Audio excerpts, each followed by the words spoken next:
তো নমস্কার বন্ধুরা, আশা করি সবাই ভালো আছেন। তো বন্ধুরা, এখন যে ছবিটার বিষয়ে কথা বলবো সেই ছবিটার নাম হচ্ছে অমানুষ। যে ছবিটা আমার আমার যদি টপ 10 ছবি বলা হয় বাংলা ছবির মধ্যে, তার মধ্যে আমার একটা ফেভারিট ছবি হচ্ছে অমানুষ। এতটাই আমার ছবিটাকে ভালো লাগে। তো অমানুষ ছবিটা আমার খুব পছন্দের একটা সিনেমা। ছবিটার পরিচালক হচ্ছে রাজীব বিশ্বাস।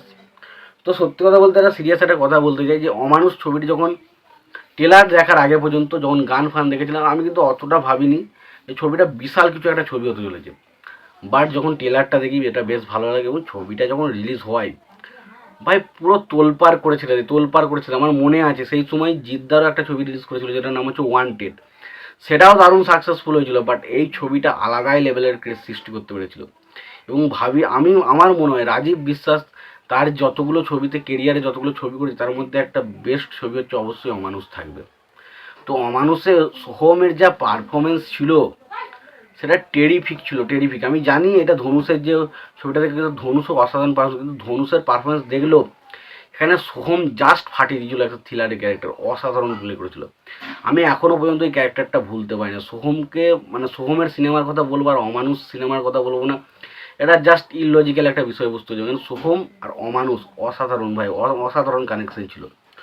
তো জাস্ট একটা দারুণ গল্প। তো সত্যি কথা ছবিটা যখন আমি দেখতে গিয়েছিলাম, তো তার আগে একটা প্লাগ আগে তো চারিদিকে পোস্টার মারা থাকতো, তো সেখানে একটা পোস্টার একটা জায়গায় ছুড়ে দিল।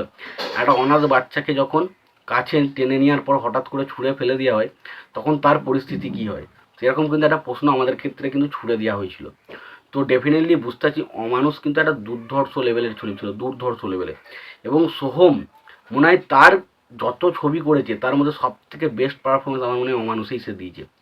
কি পারফরমেন্সটা করেছিল ভাই, জাস্ট এক মুহূর্তের জন্য সোহমের ক্যারেক্টারটা থেকে আমরা চোখ সরাতে পারিনি। কি করেছিল ভাই ক্যারেক্টারটা, কি করেছিল, অসাধারণ ক্যারেক্টার। যেখানে সে হাসাচ্ছে সেখানে হাসি পাচ্ছে, যেখানে কাঁদাচ্ছে সেখানে কাঁদাচ্ছে, যেখানে সে ভয় খাওয়াচ্ছে সেখানে ভয় পাচ্ছি। মানে এই প্রথম কোনো বাংলা ছবি দেখেছিলাম যেই ছবির মানে জাস্ট বিজিএম শুনে লোম খাড়ো হয়ে গিয়েছিল। এরকম একটা জায়গা আছে যখন সোহম দেখাচ্ছে ট্যাং ডাং ডাং ট্যাং ডাং, ও ভাই ওই সিনগুলো মানে জাস্ট মোমেন্টামগুলো যা ছিল মানুষ সিনেমার, জাস্ট কি বলবো, অসাধারণ মোমেন্টাম ছিল, অসাধারণ মোমেন্টাম। এবং সোহম এবং শ্রাবন্তীর জুটিটা এত সুন্দরভাবে ফুটে ওঠে না, জাস্ট বিউটিফুল বিউটিফুল। এবং পাশাপাশি সাপোর্টিং কাস্টে যারা ছিল তাদেরও কাজ বেশ ভালো ছিল। তো ছবিটা খুব ভালো একটা সিনেমা, খুব ভালো। ছবিতে গানগুলো জাস্ট চুমু দেওয়ার মতো ছিল প্রত্যেকটা গান। তাদের শুরুতে ও মাইলা আদরে আলাপ ছুঁয়ে তোর আঁচলে এলাম, বা দু চোখে ওই ঝিলে স্বপ্নকে ভাসাবো ভাই। মিউজিকের টোনগুলো এত সুন্দর, আউটস্ট্যান্ডিং। আমার লাস্টে হায় রামা এ ক্যা হুয়া রামা এ ক্যা হুয়া রে, বা ধরুন মনটা করে উড়ু একটা মজাদার গান, এবং সেখানে সোহমের পারফরমেন্স দেবেন, ওই পারফরমেন্সটা ভাই আউটস্ট্যান্ডিং, আউটস্ট্যান্ডিং। এবং একটা গান রয়েছে যেখানে আর কি সোহম জীবনের জল ছবি মোছে রং আজ সই, মানে গানগুলোর প্রত্যেকটা গান এত সুন্দর। এবং থিমটা ট্যাং ড্যাং ড্যাং ট্যাং ড্যাং ট্যাং, ও ভাই। এবং সেখানে চোখ মুখের এক্সপ্রেস, সোহমের চোখ মুখ হাঁটা চলা এক্সপ্রেশন ভাই আলাদাই ছিল, আলাদাই। তো জাস্ট একটা অসাধারণ গুসবাম ছবি এটা, ব্যাস। এই ছবি বারবার হয় না।